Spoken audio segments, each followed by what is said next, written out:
আমরা সমুদ্রের অনেক প্রকাণ্ড মাছের কথা জানি, প্রাণীর কথা জানি। আচ্ছা, কখনো দেখেছেন এরকম? হ্যাঁ, আপনি যখন চার্লেস্টন, ইউএস এর চার্লেস্টন পোর্টে যাবেন, জি। তখন আপনি খালি চোখে আপনি তিমি দেখতে পাবেন। খালি চোখে মানে জাহাজের আশপাশে? আশেপাশে আপনি তিমি দেখতে পাবেন। আপনি যখন এই যে মালাক্কা স্টেটে ঢুকবেন, সেখানে আপনি তিমি দেখতে পাবেন। আচ্ছা, আপনি শ্রীলঙ্কার পাশে তিমি দেখতে পাবেন। কেমন বড়? আমরা তো এমনি বইতে জানি। হ্যাঁ, অনেক এটা বড়। এটা তো বিশাল, এটা বিশাল তিমি। সাউথ আফ্রিকা কোস্টে বিশাল তিমি আচ্ছা। আপনি দেখতে পাবেন। তখন আমাদের একটা প্রিকশন নিতে হয়। তিমির যেই জায়গাগুলো যেখানে তিমি থাকে অথবা তিমিকে পাওয়া যায়, ওই জায়গাগুলোতে আমাদের স্পিড রিডাকশন করতে হয় 10 নটসের নিচে। 10 নটসের নিচে স্পিড রিডাকশন করতে হয়, যেহেতু তিমির নিজেরও তো একটা সাঁতার কাটার স্পিড আছে। আচ্ছা। তো আমরা যদি 10 নটের উপরে যাই, দেখা যাচ্ছে আমরা ওর সাথেই কোলাইড করে ফেললাম। ও মারা যাচ্ছে।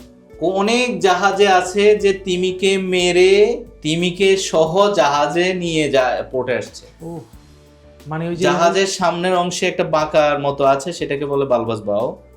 অনেক জাহাজের অনেক ছবি আপনি এখনো দেখবেন যে তিমিকে হিট করছে, হিট করে মেরে ওই জায়গায় যে তিমি আটকে আছে, ওই আটকা অবস্থায় তিমি নিয়ে পোর্টে আসছে। তিমিটাকে জায়গা করে দিয়ে হয় না, তিমি তো আমরা দেখি না।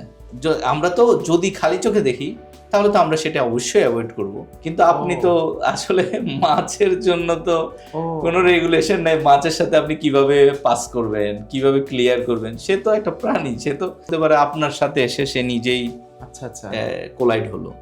আচ্ছা আচ্ছা, দেখা যাচ্ছে আপনি জানছেন ওটা একটা কিছু দেখতেছেন, ডানে বামে দেখছেন, ঠিক আছে, ওকে, আপনি পাশ কেটে চলে যাচ্ছেন। আর কিছু আছে তা এমন হতে পারে যেটা পানির নিচে, সেটা আপনার সাথে কোলাইড করে ফেলছে।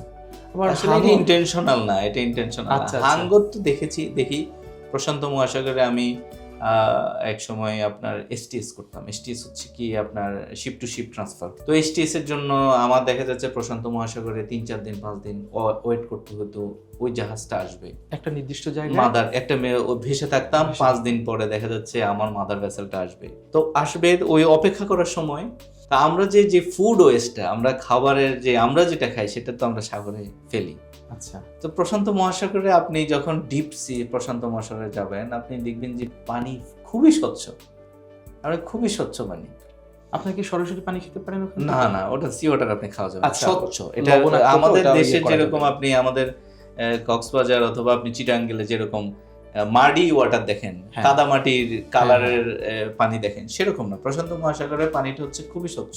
তো ওখানে আপনার খাবার ফেলতে ফেলতে তখন আমাদের জাহাজ ভাসতেছে, আমরা দেখি চারপাশ দিয়ে ধরেন একটা মা বড় হাঙ্গর, পিছনে আপনার আরো 10-12টা ছোট বাচ্চা নিয়ে শুধু স্বচ্ছ পানি অনেক নিচ পর্যন্ত দেখা যায়। হ্যাঁ, অনেক নিচ পর্যন্ত দেখা যায়। তো ওরা দেখা যাচ্ছে যে প্রতিদিন ঘুরতে থাকতো, ওদের বাসায় হয়ে গেছে আমাদের জাহাজ।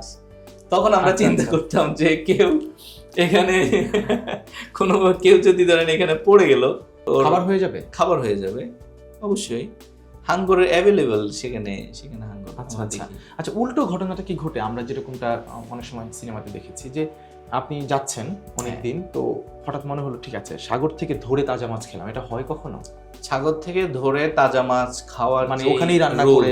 হ্যাঁ, এটা আপনি করতে পারেন যেই দেশগুলোতে আপনাকে ফিশিং যে রেগুলেশনটা, যেমন এখন অনেক দেশে আপনার শিপ থেকে মাছ ধরার কোনো পারমিশন নেই, আবার অনেক দেশে কোনো রুলস নাই, সেখানে আপনার অনেকেই আপনার মাছ ধরতেছে, হামুর কিছু প্রম্পেট, তারপর হচ্ছে যে রেড স্নাইপার ধরতেছে, এই ফিশিং করতেছে। এটা মজার, অনেকে এটাকে ভালোবাসে, ওরা জাহাজে এই ফিশিং ট্যাকলগুলো নিয়ে যাচ্ছে। কিন্তু তারা আগে দিয়ে ওটা করার আগে ক্যাপ্টেনের থেকে পারমিশন নেই যে এই দেশে এই ধরনের কোনো রেস্ট্রিকশন আছে কিনা। আমরা কিন্তু অ্যাঙ্করে থাকি, যে কোনো দেশের পোর্টে ঢোকার আগে 5 দিন 10 দিন অনেক সময় অ্যাঙ্করে থাকি। ওই অ্যাঙ্করেজ টাইমে কিন্তু অনেকে ফিশিং করে ওই রাত্রে বারবিকিউ করে পার্টি করে, জাস্ট এনজয় করার জন্য। বাট এটা এমন না যে সাগরের মাছ ধরে জাহাজের মানুষ খায়, তা না। জাহাজের নিজস্ব প্রভিশন আছে, নিজস্ব বাজেট আছে, যেটা আমরা পোর্ট থেকে কিনি। আর এই যেটা সাগরে ফান করে ধরতেছে, এটা জাস্ট ফর এ ফান। এটা জাস্ট আপনার 2-4টা ধরলো ধরে জাস্ট বারবিকিউ করলো। কিন্তু এটা খেয়েই আমি 30 দিন কাটাবো, না, এটা চলবে না। এটা সম্ভব না, এটা কোনোভাবে সম্ভব না। আপনি ফিশের প্রাইস কত? জাহাজের হিউজ বাজেট ফর আমাদের যেই ভিকচুয়ালিং, আমাদের যেই প্রতিটা মানুষের পার হেড আপনার হিউজ বাজেট খাবারের জন্য, যেটা আপনার মানে ওটা অলরেডি প্রয়োজনই পড়ে সাফিসিয়েন্ট, না। আপনার ওইটাই শেষ করতে পারবেন আচ্ছা না। আচ্ছা, ফিশিং একটা অনেকের একটা শখের, শখ, জি, জি। শখের জায়গা। দেখা যাচ্ছে সে দেশে যখন থাকে সে ফিশিং করে, তখন সে যখন জাহাজে আসে সাথে ফিশিং এর ট্যাকেলগুলো নিয়ে আসে। তো জাহাজ দাঁড়ায় আছে, অ্যাঙ্করেজে আছে, সাগরে ভাসতেছে, সে একটু ফিশিং করলো। অনেক সময় কিন্তু হাঙ্গরও আসে, হাঙ্গরের বাচ্চা আচ্ছা। কিন্তু আসে, আমার কাছে ভিডিও আছে। ও হাঙ্গরের বাচ্চা আসে, ছোট ছোট হাঙ্গরের বাচ্চা অনেক সময় চলে আসে। আচ্ছা আচ্ছা।